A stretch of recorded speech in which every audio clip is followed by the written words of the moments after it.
¿Creéis que sabéis de vikingos? Olvidaos de los cascos con cuernos y las leyendas simplificadas. Lo que os voy a contar es más antiguo, más oscuro. Una historia de cuando los bosques del norte guardaban secretos que ni los mismos dioses se atrevían a desvelar. Esto es, los bosques del norte no olvidan. Antes de que los reinos tuvieran nombre, mucho antes de que los mapas fueran trazados con tinta, el norte de Europa era un mundo brutal. Un tapiz de bosques interminables que parecían no tener fin. Montañas que desgarraban el cielo como garras de piedra y mares helados que devoraban barcos y hombres sin dejar ni los huesos. En esta tierra dura y despiadada nacieron los pueblos del hacha y del juramento. Ellos no se llamaban a sí mismos vikingos, eran clanes, eran sangres, linajes forjados por el frío, el hambre constante y una creencia inquebrantable a morir con honor en la batalla era infinitamente mejor que vivir una vida arrodillado en las noches sin luna, cuando la oscuridad era total y el único sonido era el crujir del hielo. Los ancianos se reunían alrededor del fuego, con voces graves, contaban que los dioses aún caminaban entre los árboles, decían que Odín, el padre de todos, observaba desde los ojos de cuervos silenciosos que se posaban en las ramas más altas, que Thor, el del martillo, dormía su sueño profundo bajo las montañas, y su ronquido era el trueno lejano. Pero también susurraban sobre algo algo mucho más antiguo que los propios dioses. Una presencia que respiraba en la profundidad de los bosques del este. Un poder primigenio que aguardaba. En este vasto y salvaje territorio, 5 grandes tribus luchaban por sobrevivir y dominar, cada una con su propia alma, su propia forma de entender el mundo. Primero, estaban los Kjorn. Eran agricultores y guerreros a partes iguales, con manos callosas por el arado, sembraban cebada en una tierra pobre y pedregosa. Pero cuando la guerra llamaba, esas mismas manos empuñaban lanzas largas, con una ferocidad legendaria. Eran la tierra misma, duros, resistentes, imposibles de doblegar. Luego venían los Rafnir, el clan del cuervo. Eran los señores del mar, navegantes, mercaderes, y cuando la oportunidad surgía, saqueadores implacables. Sus Drakers, ágiles y letales, eran famosos por una cualidad casi mágica. Decían que no proyectaban sombra al amanecer, como si fueran fantasmas deslizándose sobre las olas. En la espesura de los bosques vivían los Ulvar, cazadores cubiertos con pieles de lobo, tan silenciosos como la nieve que cae. Se movían entre los árboles sin hacer un solo ruido. Eran uno con la naturaleza salvaje. Para ellos, la caza no era solo un medio de vida. Era un ritual sagrado, una danza con la muerte. No muy lejos, en fortalezas excavadas en la roca, residían los Eldor, los maestros herreros, los guardianes del fuego y del acero. De sus forjas no salían simples herramientas, sino armas rúnicas imbuidas de un poder ancestral. Cada martillazo era un verso en un poema de guerra, cada espada una leyenda esperando a ser escrita. Y finalmente, estaban los más temidos, los más enigmáticos. Los viejos de las montañas blancas. No vivían en aldeas de madera y paja como los demás. Su hogar eran las grietas profundas de la piedra, lugares sombríos donde el sol apenas se atrevía a tocar la tierra. Eran hombres y mujeres ancianos, de cabellos largos y blancos como la escarcha, barbas que parecían raíces secas y espaldas encorvadas por el peso de siglos de guerra y conocimiento prohibido. Pero lo más inquietante eran sus ojos. Algunos no tenían barba, pero sus ojos eran completamente blancos, felinos, y brillaban con una luz propia en la más absoluta oscuridad. Las leyendas susurraban que no eran del todo humanos, que en rituales olvidados habían bebido oro fundido para alcanzar la inmortalidad, que habían sobrevivido a la muerte de dioses que ya nadie recordaba. En este mundo, el oro no era solo riqueza, no era un simple metal para comerciar o adornarse. El oro podía ser poder. Existían objetos,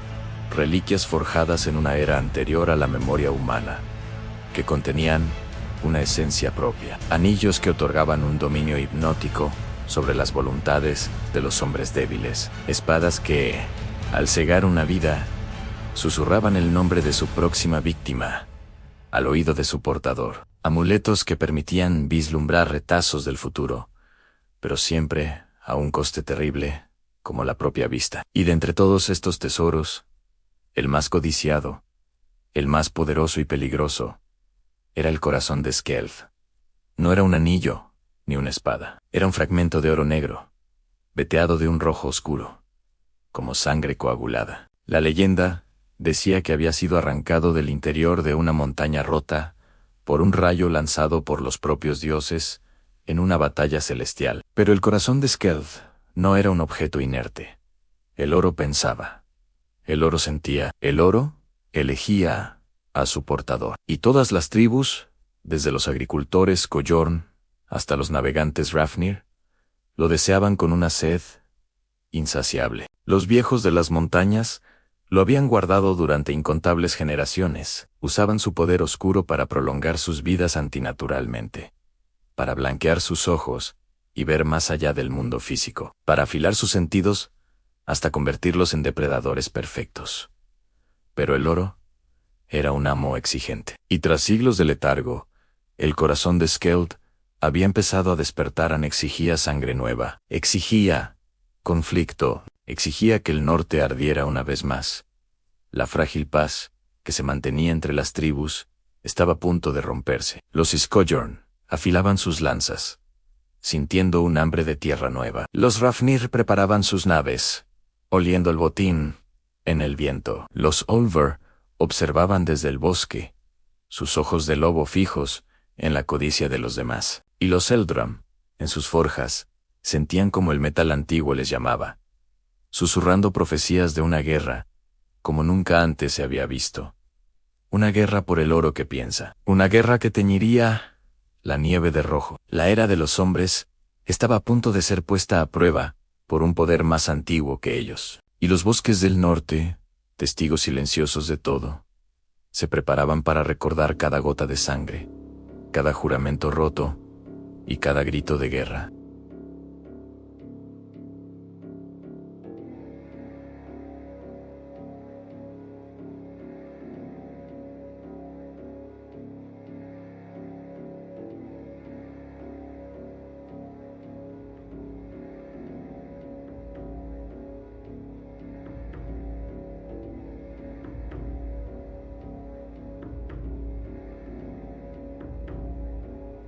Bienvenidos de nuevo, exploradores del oculto. Hoy nos adentramos en los ecos olvidados de una saga. Una historia escrita en hielo y sangre, cuyos susurros aún resuenan en los vientos del norte. Preparaos, porque lo que vais a escuchar no está en los libros de historia convencionales. Esto es lo que sucede cuando los mitos despiertan y caminan entre nosotros. Imaginen un norte congelado, donde el honor y la traición son dos caras de la misma moneda. El corazón, un artefacto o quizás un símbolo de poder inmenso, ha sido robado. Y con su desaparición, la hermandad de los clanes se hace añicos. Es el comienzo de una guerra fratricida, un invierno eterno, donde el acero canta una canción de muerte. Los Collorn, fieros y orgullosos, señalan con sus hachas a los Ulvar, los señores lobo de los bosques nevados. Los Ulvar, a su vez, desvían la culpa hacia los Ravjar, los misteriosos hijos del cuervo, conocidos por sus artes oscuras y su conocimiento de lo antiguo. Pero los Ravngar no culpan a otros hombres. Susurran con temor que los viejos han despertado, entidades primordiales que dormían bajo el hielo. Y así, la guerra estalla en el peor momento posible, en pleno invierno, cuando cada herida duele el doble y el frío se lleva tantas vidas como las espadas. Las aldeas arden como antorchas desafiando la noche polar, sus llamas devorando hogares y esperanzas. El humo se mezcla con la nieve, pintando el cielo de un gris desolador. En esta espiral de violencia, nadie está a salvo. Los niños más fuertes son arrebatados de los brazos de sus madres, no por crueldad, sino como el más valioso de los botines. Futuros guerreros para clanes diezmados.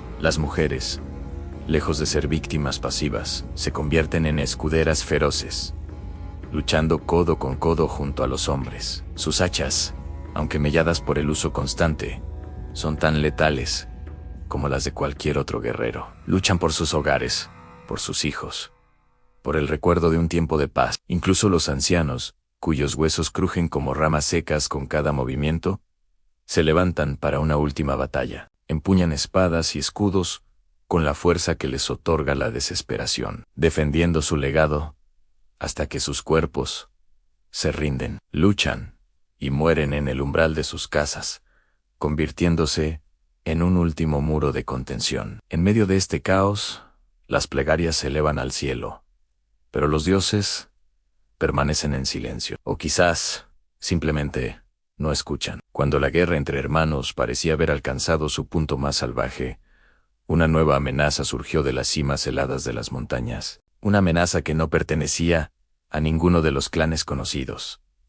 Los llamaron los que no tienen barba. Su aparición fue como una pesadilla hecha realidad. Hombres de piel pálida, como la ceniza de una hoguera extinta, y ojos completamente blancos, capaces de ver a través de la densa niebla que cubría el paisaje. Su forma de combatir era aterradora y antinatural. No emitían los gritos de guerra guturales de los norteños. No celebraban sus victorias con cantos ni bebidas. Su avance era silencioso, metódico, implacable. Atacaban al amparo de la noche, moviéndose como espectros entre las sombras. Eran maestros de la guerra de guerrillas, rompiendo las disciplinadas filas de escudos con una eficacia brutal. Su objetivo principal era el oro, el metal precioso que tanto obsesionaba a los clanes, pero a veces se llevaban algo mucho más valioso: tomaban almas. Nadie sabía exactamente qué significaba esto, pero las historias que corrían helaban la sangre. Se decía que los guerreros que se enfrentaban a ellos y sobrevivían volvían cambiados, con la mirada vacía y el espíritu roto, como si una parte esencial de ellos hubiera sido arrancada. La leyenda que los rodeaba crecía con cada aldea saqueada. Se rumoreaba que tenían un sentido sobrenatural, que podían oler la ambición en el corazón de los hombres. Sabían quién iba a traicionar a su señor, antes incluso de que el pensamiento se formara en su mente. Usaban este conocimiento para sembrar la discordia, para enfrentar a los clanes entre sí, debilitándolos desde dentro. Ante tal enemigo, la valentía tradicional de los guerreros norteños se desmoronaba. Los soldados más experimentados, hombres que habían enfrentado osos y gigantes de hielo, rompían filas y huían despavoridos. Ver a esos seres de ojos blancos era ver a la muerte misma. Solo dos tipos de personas se atrevían a plantarles cara: los locos, aquellos que ya habían perdido la razón y no tenían nada que perder, y los elegidos héroes, tocados por el destino, cuya voluntad era tan fuerte como el acero de sus espadas. Mientras el norte se consumía en una guerra a tres bandas, con el fuego, el acero y lo sobrenatural, algunos clanes decidieron que ya habían derramado suficiente sangre en esa tierra maldita. Dirigieron su mirada hacia el único horizonte que prometía una escapatoria en el vasto e impredecible mar. La desesperación se convirtió en ingenio, y comenzaron a construir un nuevo tipo de embarcación. No eran los barcos pesados y toscos de sus antepasados. Construyeron naves largas, delgadas y elegantes. Drakers cuya proa cortaba la niebla como un cuchillo afilado. Se decía que estas naves eran especiales, que estaban bendecidas o maldecidas por antiguas runas. La leyenda afirmaba que no proyectaban sombras sobre el agua, como si fueran fantasmas navegando entre dos mundos. Con estas naves se lanzaron a lo desconocido, dejando atrás un continente que se desangraba. Su audacia no tuvo límites. Sus viajes los llevaron a costas que solo conocían por antiguos cantos y leyendas. Llegaron a Inglaterra, donde se encontraron con reinos y castillos de piedra. Navegaron hasta las costas de Francia, comerciando y saqueando a su paso. Bordearon la península de Iberia, enfrentándose a nuevos guerreros bajo un sol abrasador. Pero su sed de exploración no se detuvo ahí. Se aventuraron más al norte y al oeste, desafiando las aguas heladas del Atlántico. Descubrieron y colonizaron Islandia, una tierra de fuego y hielo. Desde allí, empujaron aún más lejos, hasta las costas verdes de Groenlandia, y siguieron navegando, más allá de los mapas conocidos, guiados por las estrellas y una voluntad indomable. Y entonces, tocaron una tierra que cambiaría la historia para siempre, un continente verde y salvaje, donde los bosques eran distintos a todo lo que habían visto, con árboles tan altos que parecían tocar el cielo, un lugar donde el aire era más puro y el cielo parecía más joven, más vibrante. Allí, en esa nueva tierra, plantaron sus estacas, reclamando el territorio, sellaron su llegada con juramentos solemnes y con la sangre de los primeros enfrentamientos. Habían llegado a América del Norte siglos antes de que Cristóbal Colón y otros exploradores europeos siquiera soñaran con ello. Crearon un pequeño asentamiento, una chispa de su cultura, en un mundo nuevo y vasto. Creían haber escapado de la maldición que asolaba su hogar.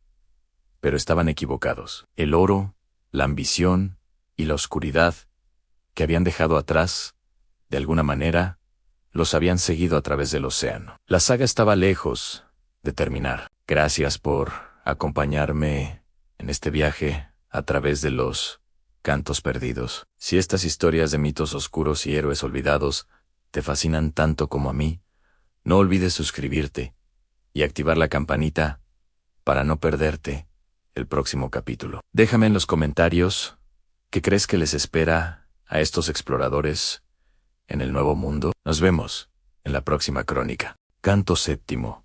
El código del honor. No pienses que la era vikinga era solo un caos de hachas y sangre dentro del corazón de cada guerrero, de cada hombre y mujer del norte, ardía un código, una ley no escrita, pero más fuerte que el acero. No todos eran monstruos. Había leyes, había honor, y este honor era la columna vertebral de su mundo. Un vikingo, ante todo, debía cumplir su palabra. Un juramento era una cadena invisible, una promesa que ni la muerte podía romper. Si un hombre del norte te daba su palabra, podías confiar tu vida a ella. Segundo, debía defender a su clan. El clan era todo, era familia, era hogar, era la gente con la que compartías el frío del invierno y el calor del fuego. Traicionar al clan era como arrancarse el propio corazón. Por eso las traiciones eran castigadas peor que la muerte misma. Morir en batalla era un honor, pero morir como un traidor era una mancha que ni las llamas del funeral podían limpiar. Los cobardes eran marcados, despreciados, exiliados de la memoria y del calor de la comunidad. Y los mentirosos, ellos no solo ofendían a los hombres, sino también a los dioses. Sus destinos eran sombríos, a menudo ofrecidos en sacrificio a los poderes antiguos, o algo mucho peor, que acechaba en las sombras del bosque. Los viejos, los sabios que leían las runas y escuchaban el viento, lo decían con una certeza helada: el honor es lo único que el oro no puede comprar. Podías perder tus riquezas, tu barco, incluso tu vida, pero si mantenías tu honor, morías completo. Era la única riqueza que te llevabas al Valhalla. Un vikingo también debía morir de pie, si era posible. Enfrentar el final con los ojos abiertos, con el arma en la mano, sin miedo. Caer de rodillas era una debilidad. Morir luchando era el último acto de desafío. El último grito de una vida vivida con ferocidad y propósito. Este código no era una opción. Era la esencia de ser un hombre del norte. Era lo que separaba a los héroes de las bestias, a los hombres de los monstruos. Y en un mundo donde la vida era corta y brutal, el honor era lo único que aspiraba a la eternidad. Canto octavo. El declive. Pero incluso las eras más feroces llegan a su fin. El tiempo, como el mar, erosiona hasta la roca más dura. Llegó el siglo XI, y con él, un cambio en el viento. Un silencio extraño comenzó a extenderse por las tierras del norte. Los dioses, que antes rugían en las tormentas y susurraban en los fuegos, se callaron. Los rituales parecían vacíos. Las runas perdían su poder. Los grandes reinos comenzaron a crecer y a solidificarse, absorbiendo a los clanes más pequeños. La era de los jarlos independientes y las incursiones audaces estaba menguando, y con los nuevos reyes llegó una nueva fe. El cristianismo avanzó como una marea lenta, pero imparable. No llegó con la furia de una tormenta vikinga, sino con la persistencia de la lluvia, empapando la tierra, cambiando las raíces de la cultura. Las viejas tribus, que una vez fueron unidades fuertes y orgullosas, se fragmentaron. Las lealtades cambiaron. Hermanos lucharon contra hermanos por nuevos reyes y nuevos dioses. Los bosques sagrados, donde los viejos realizaban sus ritos, fueron talados para construir iglesias y fortalezas. Las montañas, antes hogar de gigantes y espíritus, quedaron en silencio, sus picos observando un mundo que ya no entendían. Los viejos, los guardianes de la antigua sabiduría, vieron que su tiempo había terminado. Regresaron a las piedras, a la tierra, convirtiéndose en parte del paisaje que tanto amaban. Algunos se convirtieron en leyenda, sus nombres susurrados en cuentos junto al fuego, héroes de un tiempo perdido. Otros se negaron a desaparecer por completo. Se convirtieron en algo más oscuro, en algo que aún camina por los rincones olvidados del mundo, ecos sombríos de un poder ancestral. Y en medio de este gran cambio, de este ocaso de los dioses y los hombres, el corazón de Skeld, la reliquia que latía con el espíritu del primer guerrero, desapareció. Nadie sabe dónde fue. Algunos dicen que fue escondido por los últimos viejos, esperando un tiempo en que el norte lo necesitara de nuevo. Otros creen que simplemente se desvaneció, su poder extinguido junto con la fe que lo alimentaba. El mundo vikingo no terminó en una sola batalla cataclísmica. Se desvaneció como la niebla al amanecer, dejando atrás solo historias, ruinas y un profundo silencio. El rugido del norte se había convertido en un susurro. Epílogo. Lo que aún respira. Podrías pensar que todo esto es historia antigua. Cuentos para asustar a los niños en las noches de invierno. Podrías pensar que las guerras vikingas terminaron hace 1000 años, que sus dioses están muertos y sus espíritus en paz. Pero te equivocas. En el norte no olvida. Y hay lugares, incluso hoy, donde el pasado no es pasado. Si viajas a los bosques más profundos del norte de Europa, a esos lugares que no aparecen en los mapas turísticos, podrías sentirlo. Hay claros en el bosque, donde los animales no entran, donde los pájaros no cantan. Un silencio antinatural pesa en el aire, un silencio que se siente como si estuviera observando. Hay cuevas antiguas y círculos de piedras donde el oro, si lo dejas allí, se oxida de la noche a la mañana, como si una presencia invisible y hambrienta le robara su brillo. Y lo más inquietante de todo, hay hombres y mujeres que viven cerca de estos lugares. A veces, por la noche, sueñan con ojos blancos que los observan desde la oscuridad entre los árboles. Sueñan con figuras altas y antiguas que caminan en silencio por la nieve. Figuras que no dejan huellas. Se despiertan con un sudor frío y la sensación de que algo muy antiguo acaba de pasar junto a su ventana. Dicen que las guerras vikingas terminaron, oficialmente. Es cierto. Los barcos largos ya no surcan los mares, y las hachas descansan en museos. Pero la esencia de esa era, su poder crudo, su honor y su oscuridad, no desapareció por completo. Se filtró en la tierra, en las rocas, en la memoria colectiva del norte. Porque el norte no olvida ni los bosques. Los bosques todavía recuerdan los nombres de aquellos que caminaron entre ellos, los nombres de los dioses, los nombres de los héroes, y los nombres de las cosas que vinieron antes que ellos. Y a veces, en el profundo silencio de la noche, si escuchas con suficiente atención, casi puedes oírlos susurrar. Gracias por acompañarnos en este viaje a través de los mitos y las sombras. Si te fascinan estas historias olvidadas, no olvides suscribirte y darle a la campana para no perderte nuestro próximo relato. Hasta la próxima vez. Mantén los ojos abiertos en la oscuridad.